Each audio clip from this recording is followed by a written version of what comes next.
The sound of my heels clicking against the marble floor echoed through the hallway as I followed Sarah from HR to conference room B. My stomach was in knots, but I kept my head high, even as I felt the eyes of my colleagues following my every step. 7 years at Maxwell Partners had taught me to maintain composure, no matter what. "Rebecca, please have a seat," James, my boss, gestured to the chair across from him. The morning sun streaming through the floor-to-ceiling windows did nothing to warm the sterile atmosphere of the room. The HR director sat quietly beside him, a manila envelope placed precisely in front of her. I smoothed my skirt and sat down, my hands clasped tightly in my lap to hide their trembling. Just yesterday, I'd been celebrating landing the Thompson account, a $2 million deal that had taken months of strategic planning and countless late nights to secure. Now, something in James's carefully neutral expression told me none of that mattered. Due to recent restructuring, the words washed over me like ice water. Budget cuts, position elimination, immediate effect, 2 weeks severance. The corporate euphemisms couldn't soften the blow. I was being fired from the job I poured my heart and soul into for the better part of a decade. I managed to maintain my composure through the exit interview, signing papers with steady hands while my mind raced. How would I pay my mortgage? What would I tell my parents? How long would my savings last? The questions tumbled through my thoughts, but I refused to let them see me crack. It wasn't until I reached my car in the parking garage that the tears finally came.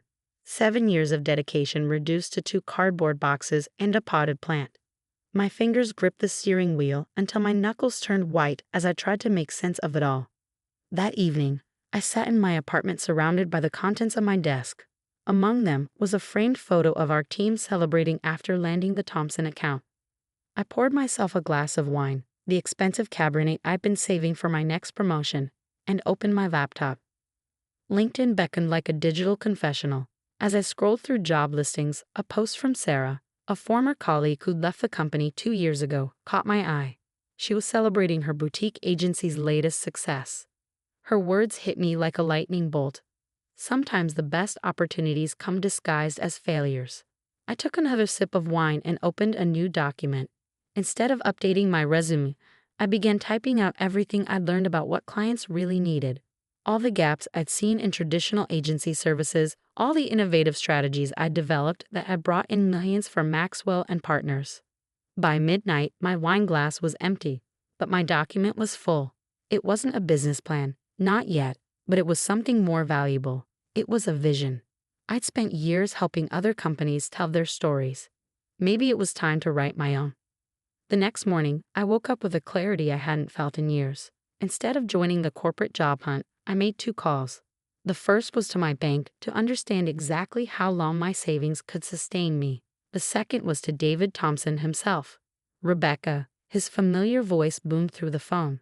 "I heard what happened at Maxwell. Their loss, that campaign you developed for us, increased our revenue by 40% last quarter." I took a deep breath. "David, what if I told you I could do even better?" There was a pause on the line.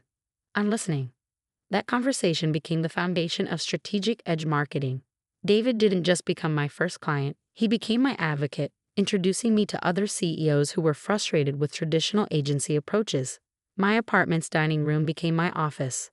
I worked 18-hour days, developing a business model that would fill the gaps I'd seen in the industry. No more one-size-fits-all approaches. No more choosing between the personal attention of a boutique agency and the resources of a large firm.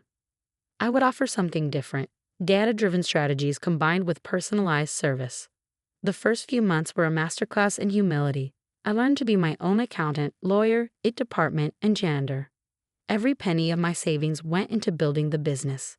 There were nights I lay awake wondering if I'd made a catastrophic mistake.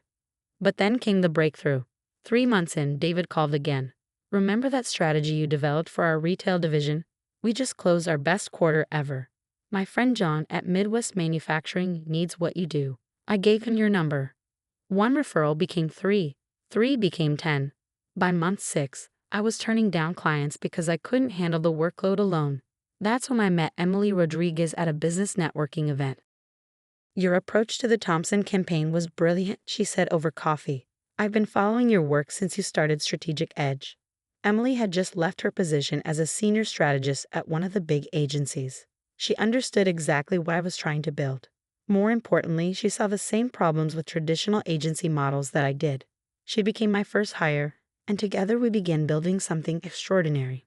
The next 2 years were a blur of growth, challenges, and learning. We moved from my dining room to our first office, then to a larger space as our team grew. Each new hire was carefully chosen not just for their skills, but for their belief in our vision. The turning point came during a pitch to regional retailers, a client we'd been trying to land for months. Their CEO interrupted my presentation halfway through. "Stop right there," he said, and my heart sank. But then he smiled. "This is exactly what we've been looking for. Everyone else shows us templates. You're showing us transformation." That contract pushed us over the $1 million revenue mark.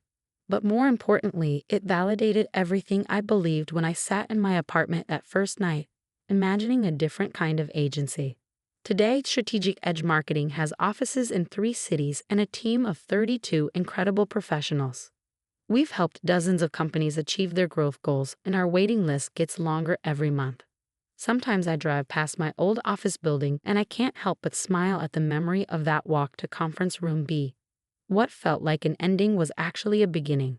Getting fired didn't just change my career, it forced me to discover what I was truly capable of. The truth is, success rarely follows a straight line. It's full of twists, turns, and yes, occasional devastating setbacks. But if you stay true to your vision and never stop believing in your ability to create something meaningful, amazing things can happen. Sometimes, getting fired isn't the end of your story. It's just the beginning of a better one. And sometimes, the best revenge isn't getting even, it's getting better. 3 years ago, I left that conference room feeling like my world had ended. Today, I know it was actually the moment my real journey began. My story isn't unique. There are countless entrepreneurs who built successful businesses from the ashes of career setbacks. What makes each journey special is not the destination, but the courage to take that first step into the unknown. Because sometimes, losing your job isn't the end of your career, it's the beginning of your legacy. The transformation from corporate executive to entrepreneur wasn't a smooth path, but rather a series of pivotal moments that tested my resolve and shaped my vision. After that initial conversation with David Thompson, I realized I needed more than just determination. I needed a strategy that would differentiate strategic edge marketing in a crowded marketplace. My dining room became command central, with market research papers spread across the table where I once hosted dinner parties. I spent weeks analyzing competitor strategies, interviewing potential clients, and identifying gaps in the industry. The insights I gathered were invaluable. Mid-sized companies felt overlooked by major agencies, but weren't getting the sophisticated strategies they needed from smaller firms. One conversation particularly stood out. I was meeting with Janet Chen, CEO of a regional healthcare company, had a local coffee shop since I didn't have a proper office yet. As she stirred her latte, she expressed a frustration I hear echoed by many others. "The big agencies show us beautiful presentations," she said, "but their strategies feel like templates. They don't understand our specific challenges. We need someone who can think like a business partner, not just a marketing vendor." Those words became the foundation of our service model. I spent the next month developing a proprietary approach that combined data analytics with personalized strategy development. Every client would get a custom playbook based on their unique market position, challenges, and growth objectives. The first real test of this approach came sooner than expected. David Thompson had referred me to John Marshall, CEO of Midwest Manufacturing. Their marketing budget was 10 times what I'd handled independently before, and they needed a complete strategy overhaul. I still remember walking into their boardroom, my heart pounding but my voice steady. "Before I show you any marketing plans," I began, "I want to understand your business model, your competition, and where you see the biggest opportunities for growth." The silence that followed felt eternal. Then John smiled. "That's the first time an agency has started with our business instead of their capabilities." That meeting lasted 4 hours. By the end, I had not only landed the account but also gained a deeper understanding of how to position strategic edge marketing. We weren't just offering marketing services, we were providing business transformation through strategic marketing. The growth that followed brought its own challenges. Working from my dining room was no longer sustainable, but leasing office space felt like a massive risk. Emily Rodriguez, my first hire, proved invaluable during this transition. Her experience at larger agencies helped us avoid common pitfalls as we scaled. We need systems in place before we grow, she insisted during one of our late-night strategy sessions. Otherwise, we'll lose the personal touch that makes us different. She was right. We spent 2 weeks documenting our processes, creating client onboarding procedures, and developing quality control measures. This foundation would prove crucial as we expanded. Our first office was a modest space in a converted warehouse. The industrial charm helped mask our limited budget for furnishings, and the open floor plan fostered the collaborative environment we wanted to create. Each new hire was chosen not just for their skills but for their alignment with our vision. Maria Santos joined us as our data analytics lead, bringing expertise from her years in finance. Marketing decisions should be backed by solid data, she argued during her interview. Creativity is essential, but it needs to be guided by insights. Her perspective would reshape how we approach campaign development. The real turning point came 6 months later. We were competing for the regional retailer's account against 2 major agencies. Our presentation wasn't just about marketing metrics, it was about business transformation. We showed them specific strategies for entering new markets, optimizing their supply chain through better communication, and building customer loyalty through personalized experiences. Their CEO, Robert Chen, interrupted my presentation halfway through. "Stop right there," he said, and the room fell silent. "This is exactly what we've been looking for. Everyone else shows us templates. You're showing us transformation."